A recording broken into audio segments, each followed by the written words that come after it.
summer highlight? Yes, because it is well and truly summer now, because I woke up this morning and it was dark outside, and then What time did you wake up? like You're an early bird. 6:10. Yeah. I was like very dark. Yeah. And just cold. So, but that means you get to wear your jumpers again, so that's nice. I did think like I was like shouting around the house this morning of like I'm freezing. But that's not a summer highlight. That was not a summer highlight. That's an autumn complaint. I really liked. We went and caught up with some old friends, and that was lovely. Just took some time off. Yeah. Yeah. How about you? I just had a lot of naps. Did think. you? Yeah. To be honest, that's going to be my highlight. Summer highlight. You can do that all through the year, though. Yeah. But it's nice doing it when it's sunny. Exactly. And we are back in like the full swing of it's autumn term now. Like schools are back. Yeah. Term has started. It's all systems go. Christmas. It's just around the corner. How many days till Christmas? It's 93. That's a guess. That is a guess. I don't think we've yet reached the 100 days till Christmas. Okay. But as part of that, we are back in the swing of, well, we haven't taken a break from Book by Book as a series, but we're back with podcasts, just talking about them, discussing what's come up. Anything from any preachers over the summer that you can pick out as particularly enjoying? Ooh. My mind's gone blank. Hope this is encouraging for other people that even we don't know what happened over summer. No, that's too. I've not thought about that one. But genuinely, I think a spiritual highlight from the summer. Not that God isn't in the napping, but I think in Totton, just every week in worship, we've got to this point of just like all spontaneously just singing out and just really like Jesus being revealed, and we're just in awe and singing and worshipping and praying out. And yeah, obviously in Totton, it's a smaller context, and yeah, it's just a really lovely. That's great. Yeah. Very cool. So that's my spiritual highlight. I enjoyed. We were treated in Hedge End to, well, every week's a treat, but we had Ben Kinchin preach just off the back of New Day. Oh yes, smashed it. Did such a good job on Hosea, and then I was around for when Morris preached on Amos and talking about the justice and the righteousness of God, shortening both of those words to talk about the just right God, how that we can know absolute satisfaction in the God that is just right. And yeah, that's a good that stuck with me. liner. Really enjoyed that. So that was a highlight. I probably should, like my husband did preach on Daniel in the summer, so I probably should have. That's my highlight. That was great. Yeah. But this week we've gone into pride versus humility, and I'm always like when you talk about pride or humility, I'm like stuck in this little mind trap of like, oh, I can't say that I don't have pride, because otherwise that's me being pride. But then I can't say I'm humble, because then that's me not being humble. I'm and so then really, you're like, really good at being humble. I'm the best at being humble. Yeah. So you're just kind of stuck in a like, I don't know. Yeah. It was phrased for us in Hedge End that so pride is our greatest enemy and humility is our greatest friend. And there's the Janet used the quote from C.S. Lewis, which always sticks with me. That humility isn't about thinking less of yourself. So it's not about like, oh, I'm so rubbish at everything, and it's not about like doing yourself down. It's just thinking about yourself less. Yeah. So it's like thinking of others more than yourself, thinking of God more than yourself. So that's always stuck with me as such a helpful reminder of actually what true humility is. Yeah. And then over the summer at a festival called New Day that we were serving at, loads of our young people went to. There's one talk that I literally haven't been able to shake off that stuck with me, where the guy was speaking exactly about this, and just like how can you be humble without being like falsely humble, which in of itself is like a pride. So he's talking about often we can fall into a trap of like, if somebody comes to encourage you about something, we can say like, oh, it wasn't me, it was God. And he put it so bluntly, he was like, well, it wasn't just God. If it was, it would have been a lot better. Like the fact you were involved meant it was a bit rubbish. Like got downgraded because God wanted to use you. If it was all God, it would have been loads better. Yeah. Which I was like, oh, that's so true. That is a good. And also, it then does take away from the the fact that, like, you know, that was you in a worship setting. God has created you and gifted you to lead worship, and so it does, and you've been obedient in following that, so it does then take away, like, and it's not thinking less of yourself, and like downplaying the gift that you've been given. It's just thinking about yourself less, which is so helpful, isn't it? Yep. And I think, like, that's one of the takeaways, that it was that whole thing of, you know, have we got room to think about not only other people but God. And so Tom in his preach used Psalm 10:4. So it says, in his pride the wicked man does not seek God. In all his thoughts there is no room for God.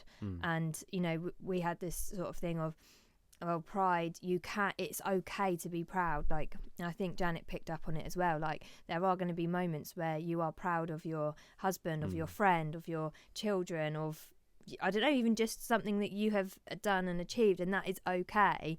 But it's the pride is when it's, you know, I know better than God, or I'm, and you don't leave room even for God, and then for others. And I think that's a helpful way to think about pride. Or even in like wrapping our identity far too much in those achievements that we might well be proud of. And actually, great, I'm proud of this achievement, and that's not in itself necessarily wrong, and I'm therefore going to take all of my identity from this achievement. Aren't I spectacularly great because look at this thing that I've done? And actually, like, default response in everything, whatever achievement, is to thank God and give him glory and point to him, and it is all because of God. Janet had a moment in her preach where she just talking about loads of the different ways that pride can make itself known in our lives, or different ways that we can be proud. I think she had 12 up on the screen, and like she was encouraging us not to, you know, like nudge the person next to us being like, you're all 12. But like that is really genuinely challenging, convicting moment of like, so many of these things, they don't necessarily come across as like this massive obvious sin, but it's like there's little just moments of nudging of conviction of the Holy Spirit of, I know I can find myself guilty of that sometimes, or that can creep into how I think or how I relate to others or talk to others. You have to be so it is mindful. Subtle, isn't it? Yeah. I mean, for some, when you look at other people, it's quite obvious that they're like arrogant or whatever. But I think when it does come, when it's harder to look at it and assess yourself where these areas of pride are. Maybe because we're too proud to just like, we don't like that sort of negative, like, oh man, I should have done that better, or I shouldn't have. But yeah, I think there's, for me, it was that the whole have I got room for others and room for God. So it's thinking less of myself and more about others. And I just thought, actually, like, am I too distracted and too busy to even allow, like, so I'm like, is distraction and busyness, does that come into pride because it's maybe blocking or getting in the way of I don't know. And we can focus so much on the stuff that we do as achievements, and I'm going to cram my diary full of stuff because then at least at the end of the day I'll feel productive in what I've been able to achieve or do. But where is that all coming from? And I'm not necessarily saying we should all jack our jobs in or whatever and not work hard, because we should, but it's just, where are we finding our sense of identity and security in? Is it completely that we're satisfied only in Jesus, or it's kind of a bit of that, but we also like to feel like we've done a good job ourselves? I think there's also a massive sense of when you think about humility and pride, a massive sense of like the entitlement that we can sometimes feel in our, I don't know, culture, or maybe it's something of a generational thing as well, of a sort of a culture of entitlement. So when you read the definition of humility from Philippians, where it's Jesus not counting equality with God as something to be grasped, like he didn't count it, like he was fully entitled to he was fully God. Like he could well have thought, I'm God. Equality with God is something, it's mine. But actually models for us that we don't have the right to grasp anything as ours. Like we're not entitled to anything. And I think that sort of culture of entitlement is in of itself such a prideful attitude of, I should get this because I'm entitled to it, because of what I've done or who I am or the culture that I've been born into or raised up in. I think that's such a prideful attitude that it's everywhere around us, isn't it? I think it was alluded to on Sunday, or maybe I've just thought of it since.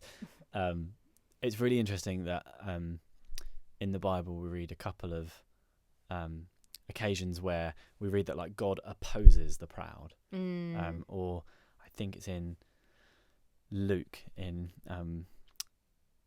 Elizabeth's song, is that I think it is, where like God scatters the proud. So like we don't like to think of God opposing like anyone. A God of love and forgiveness and compassion and kindness, like all of those things are true. It's hard to reconcile that with the God who literally opposes some people. And like pride is that much of a big deal to God that he actually comes up against the proud and opposes them. And how do you reconcile that with the God who is like all loving and all compassionate and kind? It's really difficult, but like that's the value of importance that God places on humility as opposed to pride. Yeah, it's challenging, isn't it?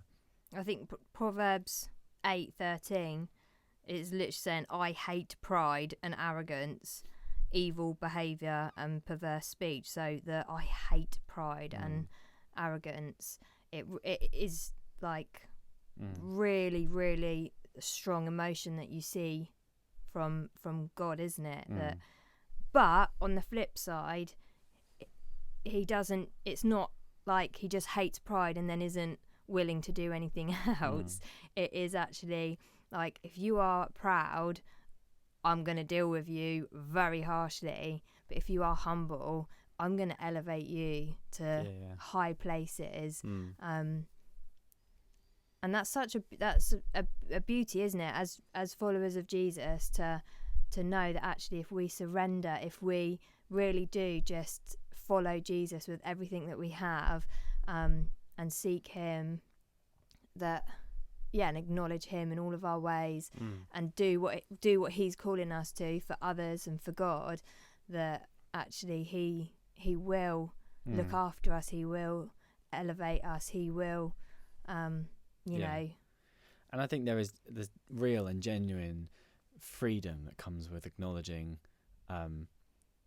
like humility. I think before Sunday's meeting, just as a little team, we were praying, and we were just reminding ourselves of the fact that God doesn't need any of us to do what he wants to do this morning. And we were sat there as like the people leading worship, preaching, leading the meeting, just to remind ourselves of the fact that none of us are required. Like, he doesn't need any of us. Like, he will have his way. His plans and purposes they are inevitable, and he's not like up on a cloud somewhere being like, I really need this person this morning to step up and do this, because if they don't, I've got no backup plan. Like, God will have his way. He doesn't need any of us.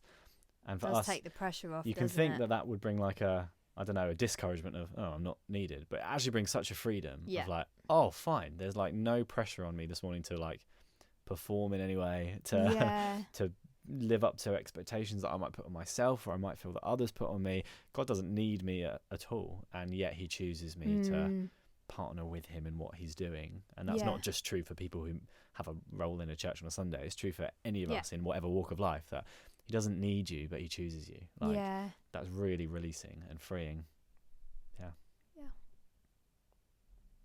When you get to like the Gospels, you still see the same heart of God in terms of the way in which Jesus interacts with the Pharisees and the Sadducees, and it is, very much like, you think you're walking, talking, doing all the correct religious stuff, and he deals harshly with them. And yet then on the flip side, you see the vulnerable people, the people who are weak, who are open to Jesus, the woman at the well, or people who are wanting to be healed.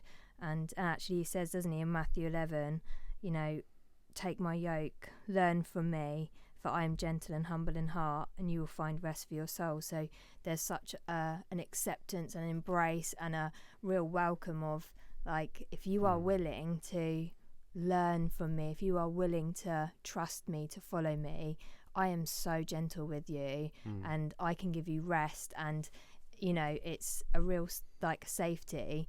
But if you want to do things in your own strength and think you know best and think, you know, you can do it all, it's a real harsh like, yeah. And that's even in the New Testament, when grace is there and salvation is there. And and actually so much of the pride that you see in those examples in the Gospels comes from sort of material stuff. So like like Jesus acknowledging the widow giving like the tiny amount that she had, but that was everything to her.